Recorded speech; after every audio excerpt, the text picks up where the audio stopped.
저는 홀로 사는 70을 코에 앞둔 여성입니다. 나이를 먹다 보니 하루하루 주어진 시간이 저에겐 너무나 값지고 소중하기만 한데요.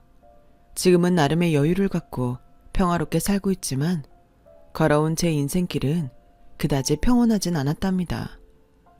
누군가 그런 말을 하더군요. 노인 한 명의 죽음은 도서관 하나가 사라지는 거라고요. 그 말을 듣고 혼자 얼마나 감동을 했는지.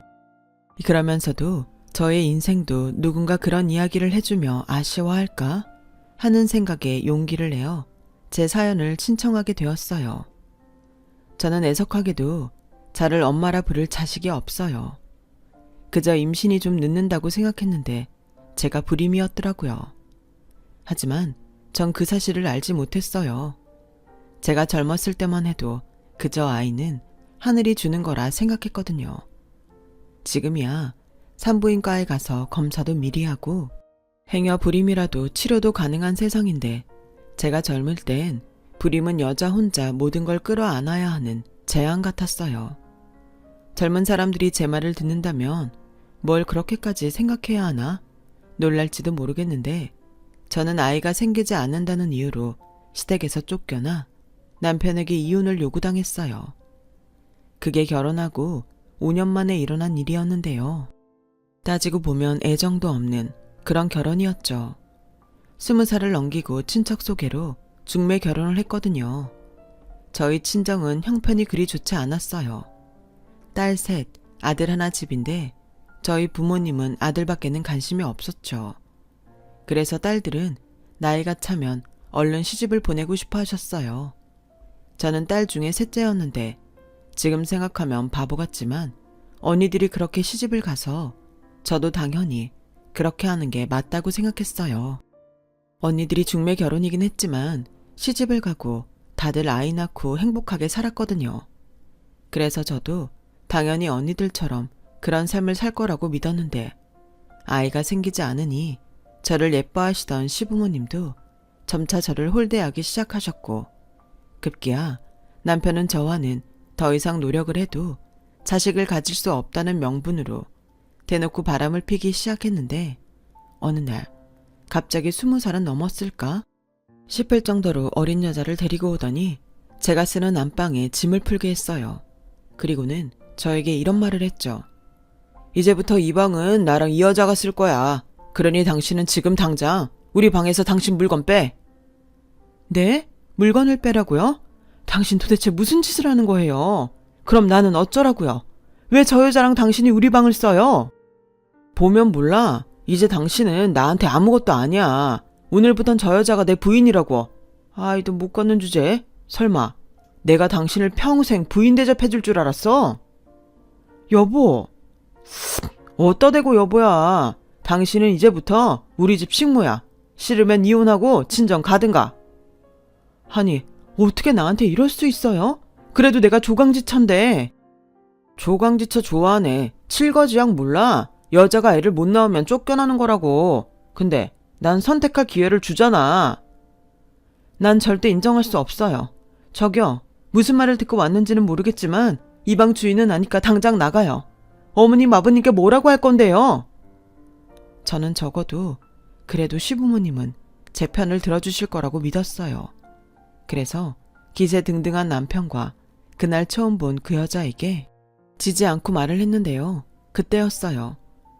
웬 소란이야? 왜 이렇게 집이 시끄러워? 어머니, 제가 말씀드린 사람이에요. 인사해. 우리 어머니셔. 안녕하세요. 정호 씨한테 이야기 많이 들었습니다. 손자를 못 봐 많이 속상하시죠? 어머, 듣던 것보다 훨씬 인물이 좋네. 마음씨도 곱고.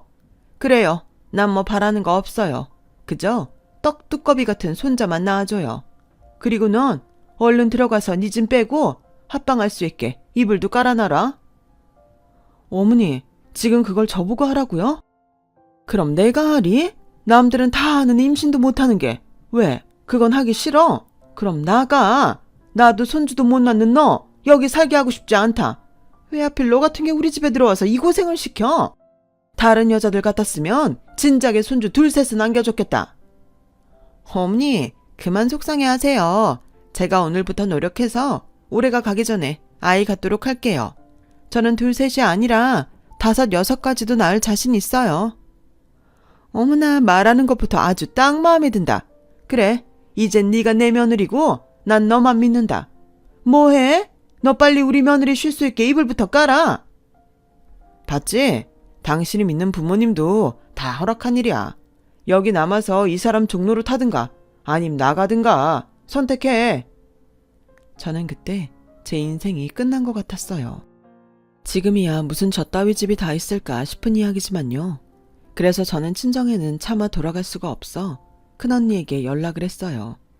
그러자 다음날 언니와 형부가 저를 데리러 왔고 언니는 저에게 당당하게 이혼하라고 말했어요. 너 아직 젊어. 그러니까 네 손으로 도장 꽝 찍고 나와.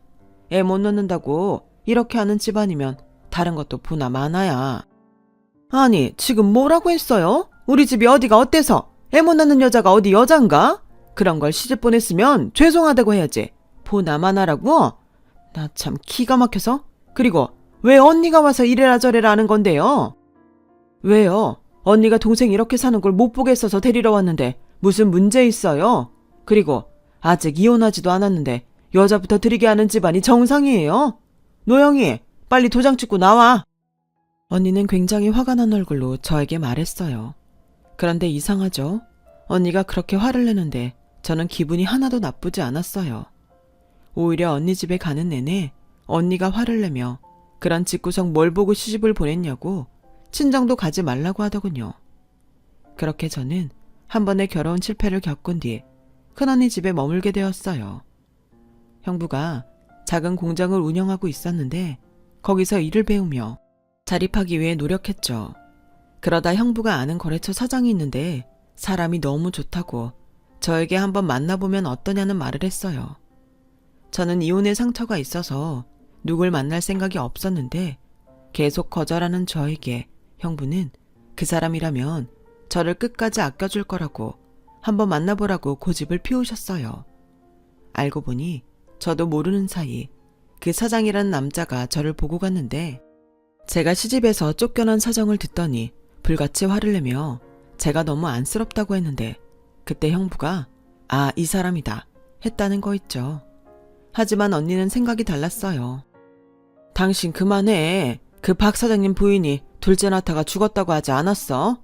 아무리 내 동생이 이혼했다지만 이건 아니지. 나 박 사장님 좋은 사람인 거 알지만 내 동생 남해에 둘이나 키우게 할 수는 없어. 은지 엄마, 박 사장님 애들 순하고 착해. 그리고 박 사장이 혼자 애 키우기 힘들어서 재혼하겠다는 것도 아니고 그냥 난 별뜻 없이 한번 만나보라는 거지. 이혼하면 연애도 못해? 누가 그렇대. 연애하면 좋지. 근데 상대가 애 딸린 호랍이잖아. 가뜩이나 집에서도 한 살이라도 어릴 때 재혼시켜야 한다고 얘 당장 보내라고 난린데 그런 사람을 왜 만나게 하냐고. 언니 그만해. 형부가 괜찮은 사람이라고 하는데 왜 자꾸 사람을 비약해. 형부 괜찮은 사람이면 형부 믿고 한번 만나볼게요. 근데 저는 재혼 생각은 진짜 없어요. 그건 그 사장님한테도 미리 알려드렸으면 좋겠어요. 알겠어. 난 그냥 진짜 둘이 잘 어울릴 것 같아서 그래. 언니도 중매로 만나 결혼하긴 했지만 형부는 정말 착하고 좋은 사람이에요. 언니가 맞이라 저희 세 자매 중 성격이 좀 드센 편이거든요.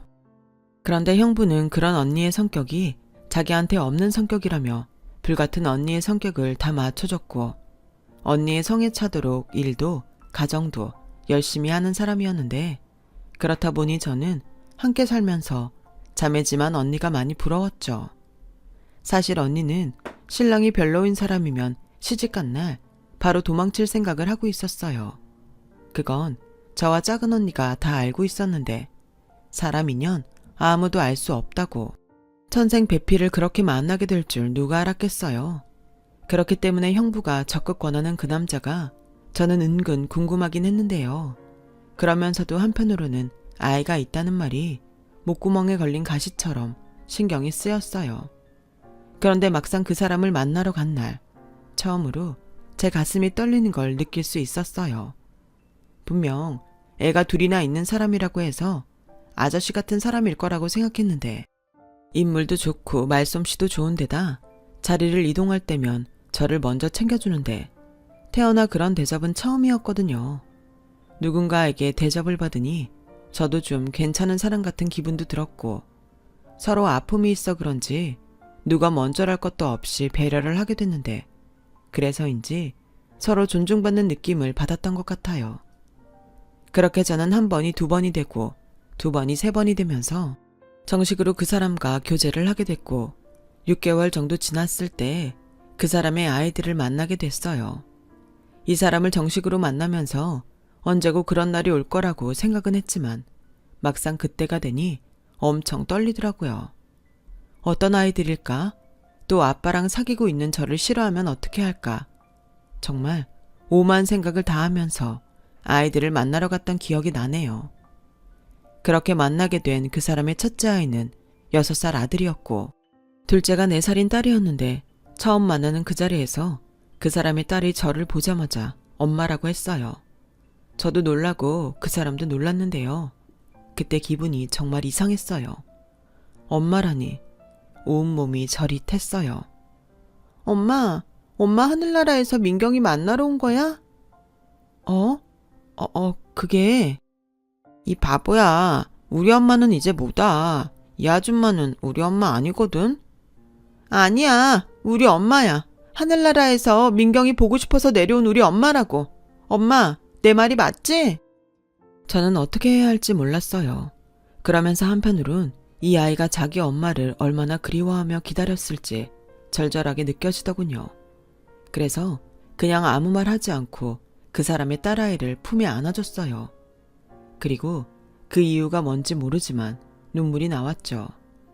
아이를 못 낳아서 쫓겨난 저라 그랬을까요? 저는 아이들을 보고 그 사람과 재혼하고 싶다는 생각을 하게 됐어요. 물론 쉬운 결정은 아니었지만 이 아이들의 엄마가 되고 싶다는 생각이 점점 커지더라고요.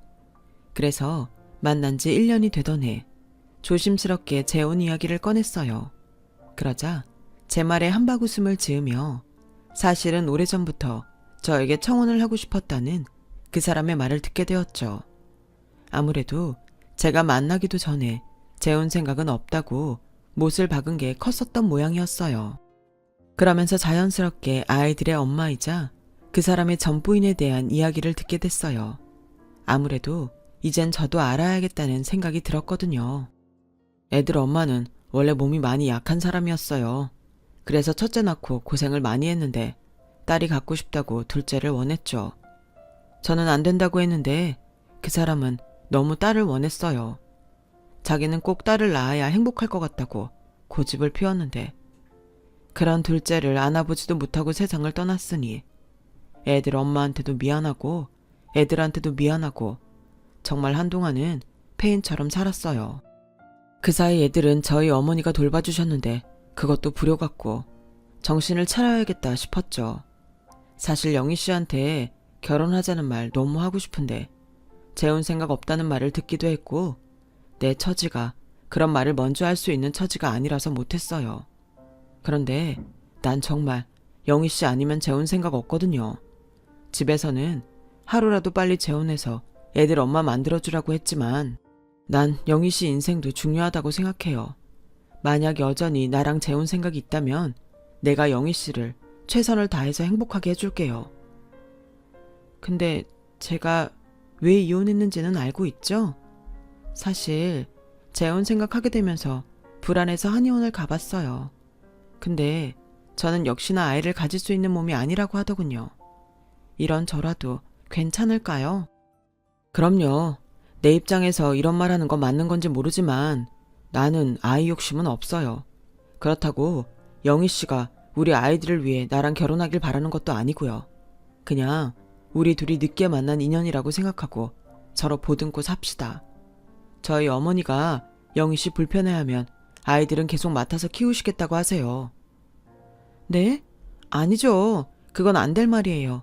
저야말로 아이들한테 부족하지만 엄마가 되어주고 싶은걸요.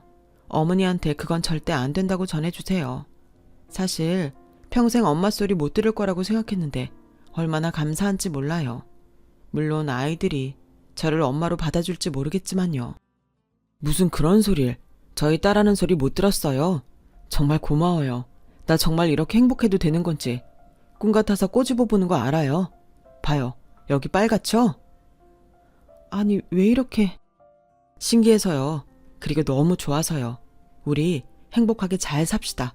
내가 진짜 노력 많이 할게요. 그 사람은 그렇게 말하고 저를 품에 꼭 안아줬어요. 그 품이 얼마나 따뜻하고 편한지 이제야 저도 제 짝을 만난 기분이 들더군요. 그렇게 저는 그 사람과 재혼을 했어요. 저희 친정 부모님은 재혼한 남편이 능력도 있고 재산도 있어 흡족한 눈치였고, 남편에게 아이들이 있어도 제가 아이를 낳지 못하는 처지라 그 정도면 감지덕지라고 하셨어요. 당연히 그런 말을 하는 부모님에게 기분이 좋을 리는 없었지만 이젠 시어머니가 되신 그 사람의 어머니가 저희 부모님에게 이렇게 말씀하셨죠.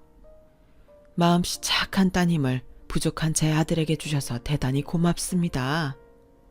고맙긴요. 저희야말로 이렇게 부족한 것 없는 집에 골칫덩어리를 데려가 주셔서 감사할 따름인데요. 사돈께서는 욕심이 많으신가 봅니다. 저렇게 훌륭한 딸을 두고도 그런 소리를 하시다니. 이젠 제가 엄이라는 마음으로 따님을 아끼도록 할게요. 원래 결혼하면 딸은 출가 외인이라고 하지 않습니까? 이젠 저희 식구라고 생각해도 되겠죠? 시어머니는 웃으면서 이야기했지만 어쩐지 저희 부모님 얼굴은 점점 굳으셨어요. 그리고 시어머님이 신혼여행을 마치고 돌아온 저에게 이렇게 말씀하셨어요. 내가 이 말은 꼭 해야 할 것 같아서. 아가, 결혼식 날 내가 사돈에게 출가 외인 어쩌고 한 건 다른 뜻은 없다. 그저 널 너무 홀대하는 것 같아서 이젠 내 식구라는 못을 박아두고 싶었어. 압니다. 그래서 그날 정말 감사했어요. 보셔서 아시겠지만 제가 저희 집에서 그렇게 좋은 대접을 받는 건 아니라서요. 근데 어머님이 그렇게 말씀해 주셔서 얼마나 든든했는지 모릅니다. 그렇다면 다행이구나. 난 우리 손주들도 있고 네가 너무 힘든 결정을 해준 것 같아. 미안하고 그저 고마워. 나도 딸이 없는데 내가 정말 너를 내 딸처럼 아끼고 위해주마. 내 아들이 속썩이면 주저하지 말고 나한테 일러. 난 네 편이니까. 지금 생각해도 눈물이 나네요. 시어머님은 정말로 당신의 말처럼 저를 돌아가시는 그날까지 예뻐해 주셨어요. 먼저 시어머니와 비교도 되지 않을 만큼 저를 아끼고 사랑해 주셨는데 낳아준 부모에게도 받지 못한 대접을 시어머니에게 모두 다 받았다고 해도 과언이 아닐 정도였죠. 그리고 남편 역시 결혼 후 일도 가정도 최선을 다했어요. 아무리 바빠도 휴일엔 집에서 아이들과 그리고 저와 시간을 보내려 했고, 휴일에 한 끼는 서툴지만 자기 손으로 밥을 할 정도로 좋은 사람이었죠. 하지만 모든 게 다 좋을 순 없잖아요. 저에겐 재혼 후 결코 쉽지 않은 숙제가 있었는데 그건 첫째 아들이었어요. 저를 잘 따르는 딸과 달리 무슨 이유인지 저를 받아들일 수 없는 아들은 자꾸 못된 행동을 하기 시작했는데 시간이 지나면 괜찮아지겠지 하고 그때를 기다리는데 그때가 좀처럼 오지 않았어요. 그리고 크면서 그 정도가 점점 심해졌는데 중학교에 가서는 강제 전학을 할 정도로 문제아가 되어버렸죠. 당연히 저는 걸핏하면 학교에 불려가게 되었고 사춘기에 접어든 아들을 못마땅하게 여긴 남편과 아들의 대립은 점점 심해졌어요. 급기야 아들은 가출을 밥 먹듯이 했고 그럴 때마다 경찰서까지 가게 되었는데 제가 아무리 달래고 엄하게 꾸짖어도 아들은 저를 철저하게 남이라 여기더군요. 그때 알았어요. 엄마는 아무나 하는 게 아니라는 것을요. 하지만 저를 친엄마라 믿고 따르는 딸이 있어 저는 웃는 날도 많았어요. 어버이날 처음으로 색종이로 만든 카네이션을 받았는데 얼마나 기분이 좋던지. 거긴 대충 만든 것 같긴 하지만 동생 성화에 따라 만든 아들의 카네이션도 있었는데 저는 시장 갈 때도 언니를 만나러 나갈 때도 그 색종이 카네이션을 양쪽 가슴에 달고 나갔어요. 나도 자식 있는 여자라고 걸음걸이도 얼마나 당당하게 걸었는지. 지금 생각해도 제가 너무 웃기네요. 하지만 그렇게 저를 잘 따르던 딸도 결국엔 제가 친모가 아니라는 사실에 조금씩 거리를 두려고 했어요. 아들처럼 대놓고 저를 무시하진 않았지만 점점 저를 피하는 느낌이 들었죠. 처음엔 사춘기라 그런 줄 알았는데 저는 점점 아이들에게 받은 상처로 얼굴에 그늘을 달고 살게 되었어요. 남편은 여전히 저에게 참 잘했지만 아이들이 그러면 그럴수록 자기가 더 잘해야겠다고 생각하는 것 같았죠. 그리고 종종 이런 말을 했는데요. 너무 애쓰지 마. 애들도 나중엔 다 알 거야. 당신이 얼마나 좋은 엄마였는지 지들도 뼈저리게 느끼고 후회하는 날 오지. 그때 당신 걔들 받아주지 마. 정말 그런 날이 올까? 난 우리 애들 한 번도 내 자식 아니라고 생각한 적 없어. 오히려 우리 애들 있어서 내가 얼마나 든든했는데. 나도 아들, 딸 있는 엄마라고 어깨도 펴고. 알아. 내가 제일 잘 알지. 그래서 얼마나 고마운데. 그래서 난 걔들이 미워 죽겠어. 그러지 말고 우리 애들 용돈 확 끊어버릴까? 당신은? 그럼 우리 애들 어쩌라고. 요즘 애들이 밖에서 돈 쓸 일이 얼마나 많은지 알아? 당신 그러기만 해? 알겠어. 가만 보면 나보다 어째 애들만 챙기는 것 같아서 나 서운해. 또 그런다. 당신이야말로 왜 점점 어려지는 거야. 왜긴 당신한테 관심 받고 싶으니까 그렇지. 우리 다음 달 연휴에 여행 갈까? 당신 바다 좋아하잖아. 가서 회도 먹고 우리 좀 쉬고 옵시다. 그렇게 남편 때문에 행복하고 아이들 때문에 고된 시간을 참 열심히도 살았어요. 그러는 사이 언제나 든든했던 시어머니가 지병으로 돌아가셨고 한동안 힘들어하던 남편이 자리를 털고 일어나 일에 매달리며 회사를 키워갔는데 그러는 사이 아이들은 학교를 마치고 성인이 되더니 모두 결혼을 하게 되었어요. 어느덧 저도 남편도 흰머리가 더 어울리는 환갑을 맞게 되었죠. 남편은 회사도 어느 정도 자리를 잡았으니 이젠 저를 위한 시간을 갖고 싶다며 조용한 곳에 예쁜 전원주택을 짓고 살자고 하더군요. 하루하루 집이 지어지는 걸 보며 얼마나 행복했는지 몰라요. 아이들도 언제 제 속을 썩였냐는 듯 결혼해서 잘 살고 있었고요. 이제야 남편과 평화로운 노년을 보낼 생각을 하니 세상에서 제가 가장 행복한 여자인 것 같더라고요. 하지만 너무 행복하면 하늘에서 그 꼴을 보지 못하는지 어느 날부터 남편의 컨디션이 급속도로 나빠지기 시작했어요. 남편은 내내 일만 하다 쉬려니 몸에서 이곳저곳 신호를 보내는 것 같다며 걱정할 것 없다고 했는데 결국 쓰러져 병원에 실려가게 되었어요. 그리고 병원에서 원인을 알기 위해 여러 가지 검사를 진행했는데 저는 끔찍한 이야기를 듣고 말았죠. 글쎄 남편이 위암이라고 하더군요. 평소 밥대를 놓칠 때도 많고 위염이나 위궤양을 달고 사는 사람이라 신경을 쓴다고 썼는데 벌써 사기에 전이까지 되었다고 하는데 꼭 망치로 머리를 제대로 맞은 것 같았어요. 남편 역시 자신이 암에 걸렸다는 사실에 많이 놀란 눈치였어요. 그러면서도 놀란 제가 조금이라도 안심할 수 있도록 남편은 수술하면 다 낫는다면서 자기 친구도 위암 말기였는데 수술해서 완치되었다고 그렇게 너스레를 떠는데 저는 나오는 눈물을 주체하지 못했어요. 이렇게 좋은 사람이 왜 그런 병에 걸렸을까? 하늘이 원망스러웠고 차라리 제가 암이면 좋겠다는 생각을 했네요. 그러면서 남편은 괜찮다고 호들갑을 떠는데 저는 거의 매일 울면서 남편을 간호했어요. 언니와 형부는 이럴 때일수록 제가 힘을 내야 한다더군요. 남편 앞에서 울지 말라고 신신당부를 했는데 남편만 보면 눈물이 나오는 걸 어떻게 할 방도가 없더라고요. 그럴 때마다 남편은 수도꼭지 또 고장났다면서 저를 놀렸어요. 분명 자기가 더 아프고 힘들었을 텐데 지금 생각하면 남편에게 너무 미안합니다. 씩씩하고 강한 아내였다면 남편이 저에게 조금이라도 의지할 수 있었을 텐데 아무튼 남편의 소식을 들은 아이들도 많이 놀라 곧장 병원에 찾아왔어요. 그리고 딸이 울면서 지 아빠에게 달려가 어떻게 암에 걸릴 수 있냐더군요. 민경아, 그만 울어. 아빠 아직 괜찮아. 아빠, 아니, 사귀게 될 때까지 어떻게 모를 수가 있어?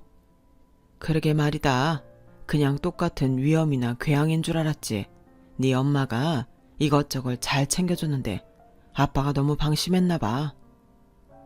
아버지, 암이라는 게 뭐 방심한다고 걸려요? 그러지 마시고 여기보다 더 큰 병원으로 옮겨요. 제가 알아볼게요.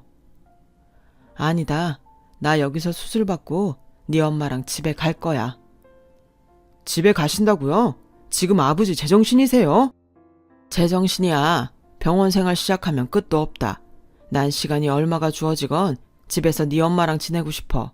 내가 수술을 안 받겠다고 하는 것도 아니잖아. 내가 다 알아서 하마.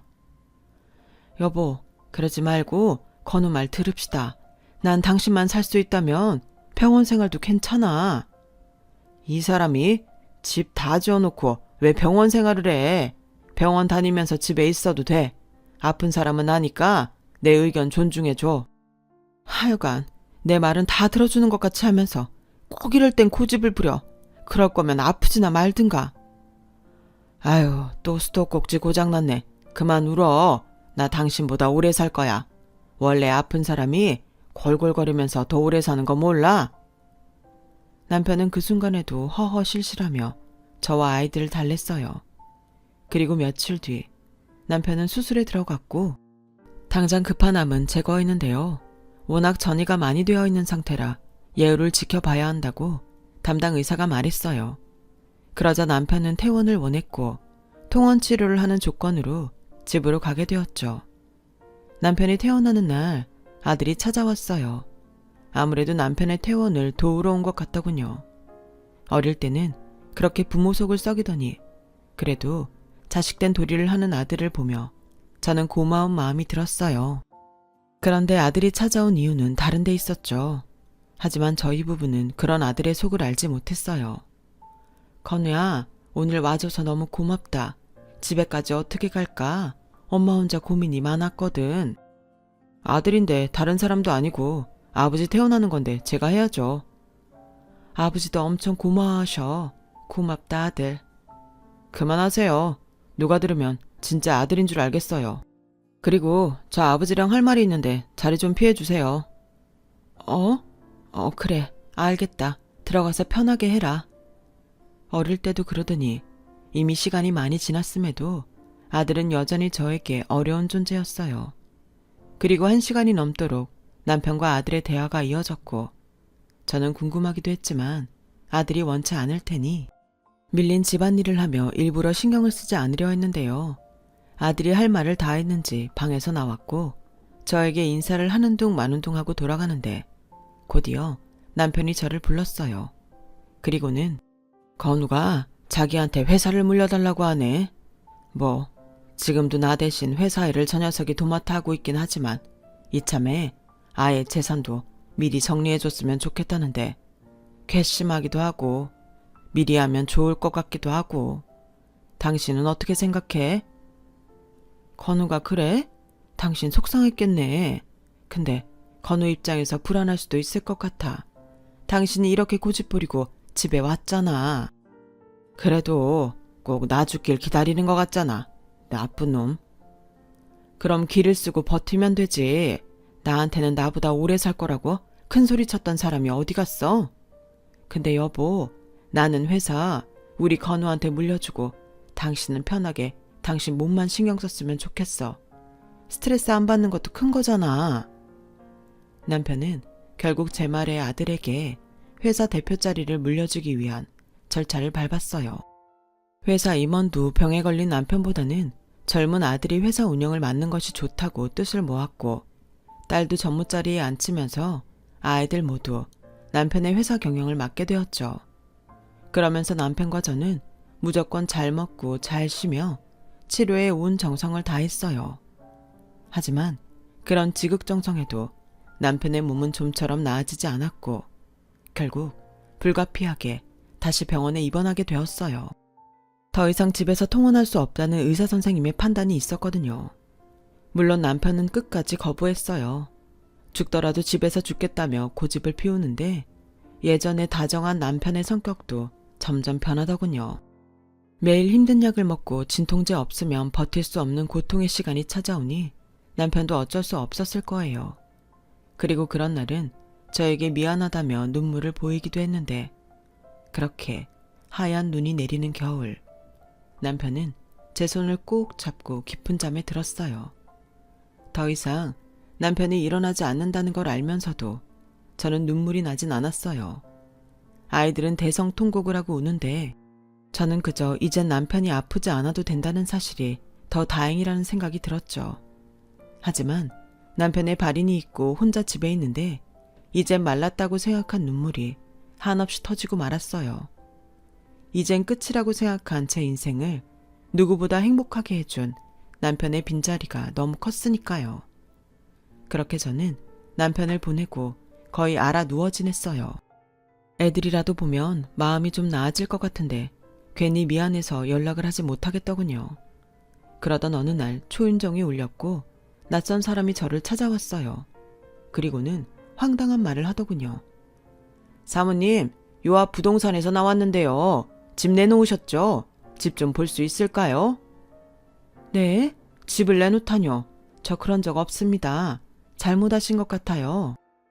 아닌데, 여기 아드님이 내놓고 가셨어요. 박건우 씨가 아드님 아니신가요? 맞긴 한데요. 그럴 리가 없어요. 참 난감하네요. 이 집이랑 땅이랑 다 내놓고 가셨는데. 저기 죄송한데 제가 아는 게 없어서 오늘은 그냥 돌아가 주세요. 아들이랑 얘기를 좀 해봐야 할 것 같아서요. 참, 여기 보겠다고 멀리서 오신 분들인데 알겠어요. 그럼 아드님이랑 얘기 나누시고요. 저희는 금방 다시 올게요. 저는 뭐가 뭔지 모르는 상황에 아들에게 우선 전화를 했어요. 아들은 바쁘다며 자기가 나중에 전화를 하겠다고 했는데 곧이어 딸에게 연락이 왔어요. 그리고는 지금 당장 할 말이 있어 집에 오겠다고 하더군요. 저는 오랜만에 딸 목소리를 들어서인지 불안하면서도 내심 기분이 좋았어요. 그래서 집안 청소를 싹 하고 딸이 좋아하는 닭볶음을 해줄 심상으로 근처 시장까지 가서 장을 봐왔는데 그 사이 딸이 집 앞까지 와서 저를 기다리고 있더군요. 어머, 빨리 왔네. 엄마가 너 좋아하는 닭볶음탕 해주려고 장 봐왔어. 금방 가야 하는 거 아니지? 니들이 요즘 회사 일로 너무 바쁜 것 같아서 엄마가 걱정이 이만저만이 아니었어. 여기서 이러지 말고 들어가자. 아니, 안 들어갈래요. 그냥 여기서 할 말만 하고 가려고요. 민경아, 왜 안 하던 존댓말을 다 하니? 왜 그래? 무슨 일 있어? 오빠가 아줌마한테 전화라는 말이 있어요. 뭐? 아줌마? 맞잖아요. 친엄마도 아니고 이젠 아빠도 없으니까 우린 이제 남이죠. 부동산에 오빠가 이 집이랑 아빠 앞으로 된 땅들 모두 내놨어요. 그러니까 아줌마는 여기에서 이만 나가주셔야 되겠어요. 아니 민경아, 이게 무슨 소리야? 나더러 나가라니. 그리고 여기 네 아빠 흔적이 얼마나 많은데 여길 팔아. 안 된다. 절대 안 돼. 웃겨? 무슨 자격으로 그런 말을 해요? 여긴 우리 아빠 집이고 땅인데. 그럼 권리는 자식인 저희한테 있는 거죠. 저희는 이것들 다 처분해서 저희끼리 똑같이 재산 분할할 거예요. 물론 아줌마도 조금은 드릴 테니 걱정하지 마세요. 그래도 저희 키우고 저희 아빠 수발 들었는데 수고비는 드려야죠. 아마 오빠가 섭섭하지 않게 드릴 거예요. 그러니 아줌마는 조용히 짐 싸서 나가시면 돼요. 괜히 소문이라도 나면 피차 좋을 거 없으니까 조용히 나가셔야 아까 말한 수고비라도 받을 수 있다는 소리예요. 무슨 말인지 아셨죠?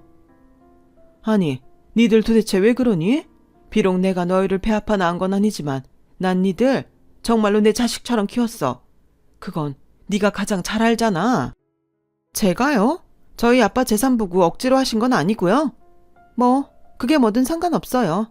아줌마가 우리를 어떻게 생각하고 어떻게 키웠건 아줌마 마음이고 사실은 아줌마가 저희 친엄마가 아니라는 거잖아요.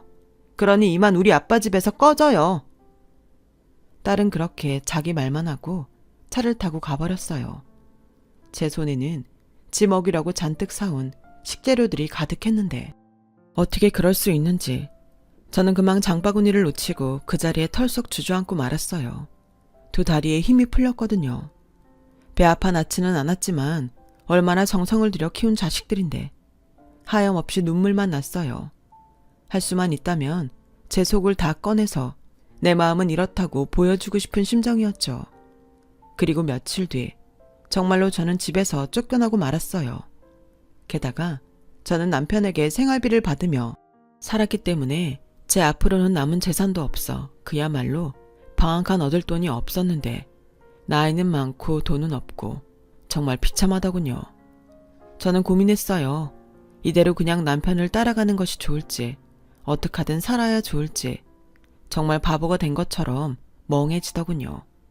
그러는 중 집을 보기 위해 왔던 부동산 사람이 제가 딱해 보였나 봐요. 원래는 월세가 18만 원인 쪽방인데 집주인에게 부탁해 15만 원에 들어갈 수 있게 했다며 소개해 주는데 달리 다른 길이 없어 보였어요. 그래서 일단 보증금이 없다는 말에 부동산 사람이 소개한 쪽방으로 들어갔죠. 정말 바닥에 누우면 머리와 발끝이 닿을 정도로 비좁은 방이었는데 노년에 자식들에게 버림받은 충격 탓인지 저는 아무것도 할 수 없었어요. 먹지도 자지도 못하고 그저 웅크리고 있었던 기억밖에는 남아있지 않네요. 앞으로 살 길도 막막했어요. 아니, 살 의욕이 없어졌다는 표현이 맞겠네요. 어쩌면 저는 그때 나는 이렇게 죽는구나 그렇게 생각했던 것 같아요. 그런데 아무도 저를 찾을 리가 없다고 생각한 그곳에서 누군가 저를 애타게 불렀고 그 목소리는 바로 저희 큰언니였어요. 영희야, 너 거기 있니? 영희야, 거기 있으면 대답 좀 해봐. 언니야. 저는 언니의 목소리에 마치 어린아이가 된 것처럼 바닥을 엉금엉금 기어가 밖으로 나갔어요. 그리고 정말 오랜만에 보는 검은 머리보단 흰머리가 더 많은 언니를 발견하곤 달려가 안겼죠. 언니, 정말 언니 맞아? 나 여기 있는 거 어떻게 알았어? 영희야, 아니 너는 그런 일이 있으면 언니한테 연락을 했어야지. 내가 너 없어진 줄 알고 얼마나 놀랐는지 알아? 처제, 도대체 어디 갔었어? 우리가 얼마나 찾았는지 알아? 형부, 이렇게 언니랑 형부 보니까 숨이 쉬어지는 것 같네요. 아유, 처제, 왜 여기 있어? 자, 이거 받아. 형부, 이게 뭐예요? 건우 아빠가 나한테 미리 맡겨놓은 거. 건우 그놈이 어릴 때부터 처제 속을 썩였잖아. 그래서 혹시나 했나봐. 저는 형부의 말에 의아했어요. 남편이 저에겐 아무 말도 하지 않았는데 편지를 굳이 저희 형부에게 맡겼다는 게 도통 이해가 가지 않더군요. 그래서 그 자리에서 바로 열어 덜덜 떨리는 손으로 편지를 확인했어요. 여보, 당신이 이 편지를 보는 날은 없었으면 좋겠네. 이건 정말 일어나지 않았으면 하고 남기는 편지라오. 나는 누구보다 당신이 우리 아이들을 위해 어떻게 살았는지 잘 알아. 그래서 늘 고맙고 미안했어. 내가 말은 크면 다 알 거라고 했지만 사람 속을 누가 다 알겠는가. 아비 나도 모르지. 그래서 고민 끝에 만약에 일어날 최악의 일에 당신을 지킬 대비책을 마련해 놓았어. 지금 너무 많이 힘들지? 이 편지가 당신 손에 갔다는 건 내가 우려한 일이 벌어졌다는 걸 테니까. 여보, 이제 더는 그 아이들을 당신 자식이라고 생각하지 마. 당신만 생각하고 당신만 위해서 살아. 우리 어머니도 당신이 이젠 그 정도는 받아도 된다고 생각하실 거야. 그리고 행여 나한테 미안하다는 생각은 하지 말고 내가 더 많이 당신한테 받았으니까. 난 늘 당신이 어디서든 행복했으면 좋겠어. 할 수만 있다면 평생 당신 옆에 있고 싶지만 우리 다음 생에는 조금 더 빨리 만납시다. 더는 울지 말고 환하게 웃으면서 살아. 당신은 웃는 게 가장 예뻐. 사랑해 여보. 저는 전혀 예상하지 못한 남편의 편지에 또다시 울고 말았어요. 이런 편지를 받는데 도대체 울지 않을 아내가 어디 있나요? 그러자 저희 언니가 저를 꼭 안아주며 다독여 주었고 저는 곧 언니 손을 잡고 형부의 안내로 한 변호사를 만나게 되었어요. 듣자 하니 남편이 편지를 전달하게 되면 변호사를 찾아가라고 미리 알려줬다고 하더군요. 그리고 변호사 얼굴을 보는데 꽤 낯이 익어 기억을 더듬는데 변호사분이 먼저 이야기를 하더군요. 사모님, 저 회사 법률팀 소속 변호사입니다. 전에 한번 뵌 적 있어요. 아, 그렇군요. 낯이 익다고 생각했는데 맞았네요. 네, 안 그래도 이런 날이 올 거라고 생각하고 준비하고 있었습니다. 요즘 회사 분위기가 예전 같지 않아요. 자, 이거 받으세요. 이건 뭔가요? 사장님께서 저한테 미리 남겨주신 회사 지분 주식입니다. 아드님께 대표직 주신 후로 사실 사장님이 임원분들 주식을 사들이셨어요. 그래서 지분 모두 합치면 최고 주주가 되십니다.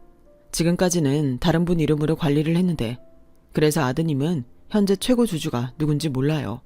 필요한 자리에선 늘 대리인을 선임했기 때문에 지금 엄청 궁금해하고 있을 겁니다. 다음 주에 임원 총회가 있어요. 제가 그때까지 사모님이 대내외적으로 나서실 수 있도록 모든 절차 맞춰놓겠습니다. 은혜도 모르는 자식놈들 혼내주러 가셔야죠. 제가 돕겠습니다. 저는 꿈을 꾸고 있는 것 같았어요. 그리고 남편은 도대체 어디까지 내다본 사람인지. 이젠 내 옆에 없다고 생각했는데 남편은 이렇게 늘 저와 함께하려 했나 봅니다.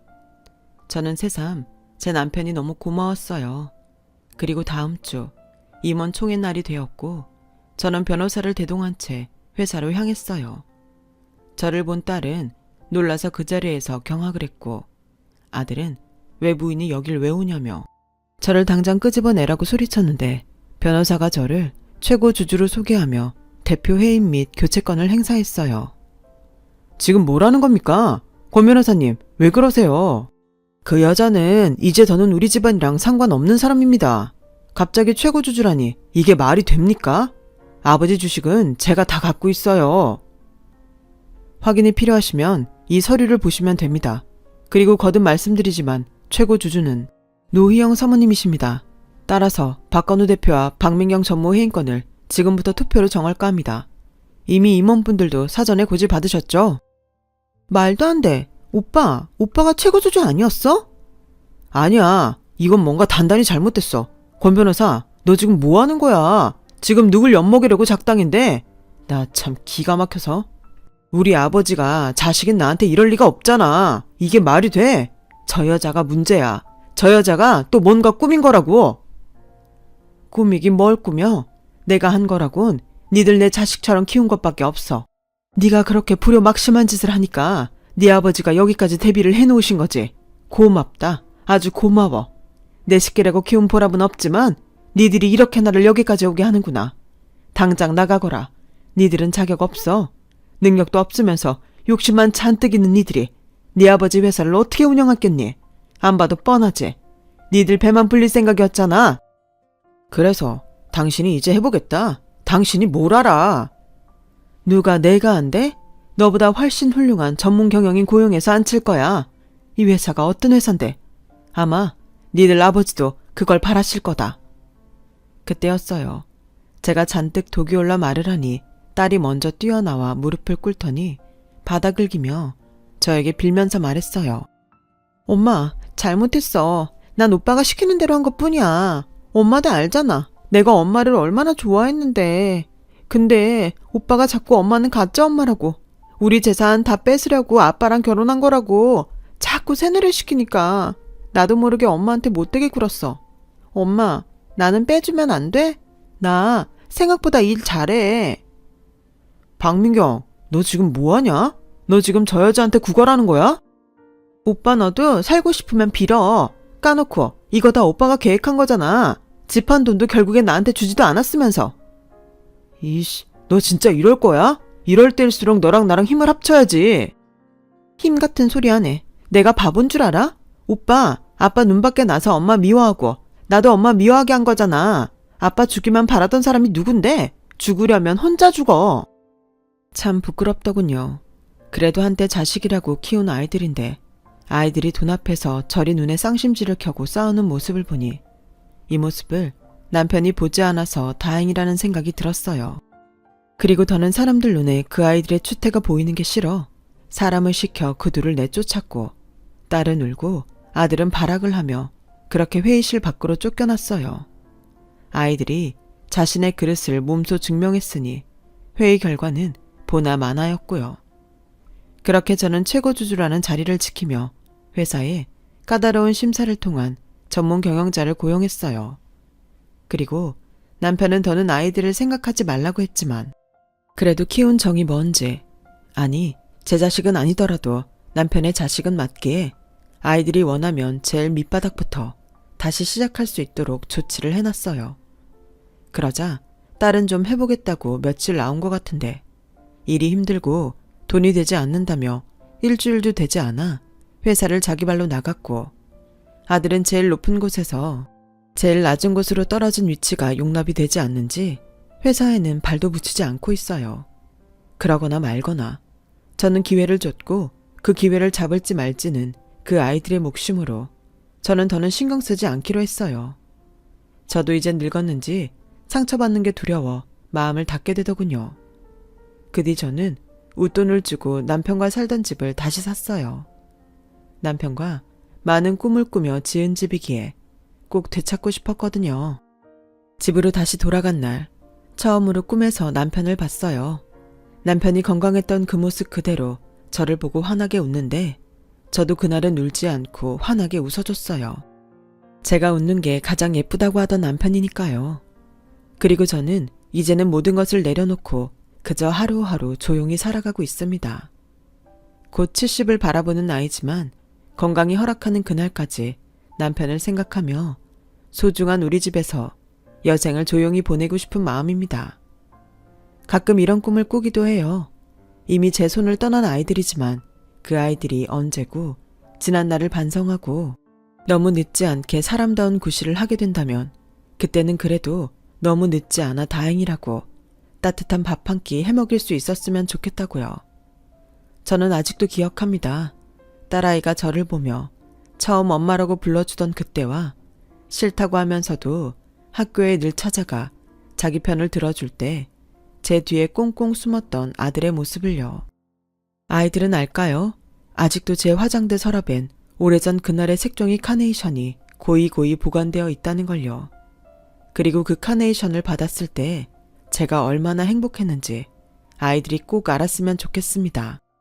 지금까지 길었던 저의 이야기 들어주셔서 대단히 고맙습니다. 늘 건강하시고 사랑하는 이와 좋은 매일매일을 보낼 수 있길 소원합니다. 여러분, 사연 댓글에 응원과 현명한 조언 부탁드려요. 좋아요와 구독은 저에게 큰 힘이 됩니다. 오늘도 좋은 일 가득하세요.